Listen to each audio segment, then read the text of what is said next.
My name is Colonel Phil Garbutt. I'm a member of the Canadian Forces and now the Royal Canadian Air Force, which is newly instituted. I am currently the senior advisor to the Afghan Border Police, which is one of the main pillars under the Afghan National Police.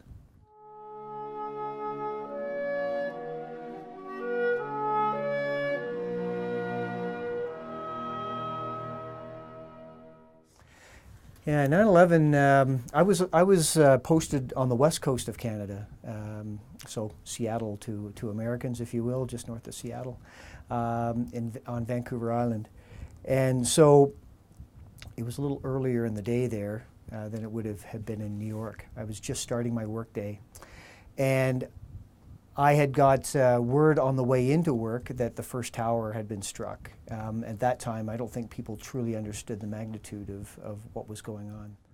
I remember sitting down with my folks shortly after we saw both towers, sort of fall to the ground in New York, and thinking about what a significant event that was.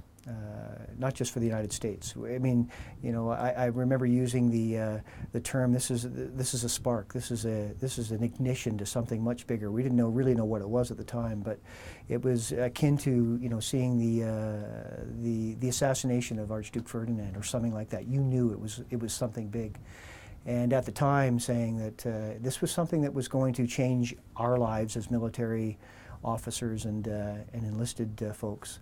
But probably the lives of our families and maybe even the Western world.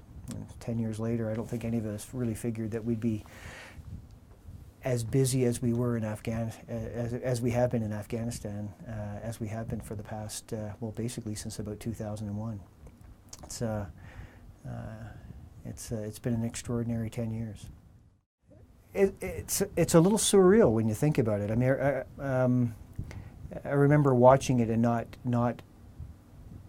we live in a society where we see fantastic things on TV and in cinema all the time. So at the time, it just seemed unreal that it was happening. But I think probably the most emotional part was that period where both towers were ablaze, and you knew there were people on the roof, and you knew that there were people who were essentially,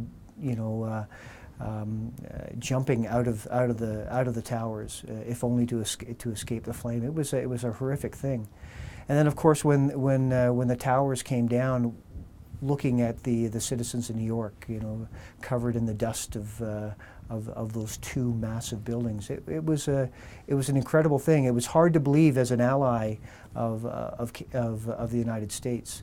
It was hard to believe as a Canadian that something such an enormous strike could be made basically in the heart of the United States. There was a price to be paid to get to where we are right now, a significant price amongst the entire coalition. And I think every one of us goes to work saying we will not fail in the NTM-A mission because of that sacrifice that was made prior to.